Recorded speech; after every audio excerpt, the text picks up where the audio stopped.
இலங்கை கடற்படையினரால் தொடர்ந்து தமிழக மீனவர்கள் தாக்கப்படும் சம்பவங்களை தடுக்கவும் கச்சத்தீவு அருகே தமிழக மீனவர்கள் மீன்பிடிக்கும் வகையிலும் புதிய ஒப்பந்தத்தை போட வேண்டும் என்று மத்திய அரசை முதலமைச்சர் ஸ்டாலின் வலியுறுத்தியுள்ளார்.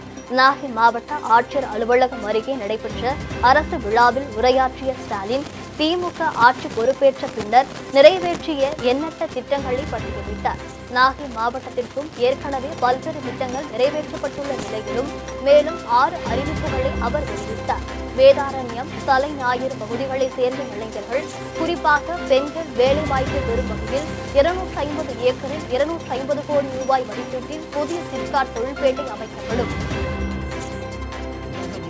வரக்கூடிய இஸ்லாமியர்கள் மட்டுமில்லாம பல மதங்களை சார்ந்த மக்களை வருகை தர நாகூர் தர்கா இந்த நாகை மாவட்டத்தில் தான் இருக்கு. இங்கிருந்து இஸ்லாமிய மக்களுக்கு மகிழ்ச்சி தரக்கூடிய ஒரு செய்தியை 6வது அறிவிப்பா வெளியிடுவது பொருத்தமாக இருக்கும் நினைக்கிறேன். ஹஜ் புனித பயணம் மேற்கொள்ளக்கூடிய இஸ்லாமியர்களுக்காக சென்னை வானல் அருகில நங்கநல்லூரில் 65 கோடி ரூபாய் மதிப்பீட்டில் தமிழ்நாடு ஹஜ் இல்லம் கட்டப்படும்.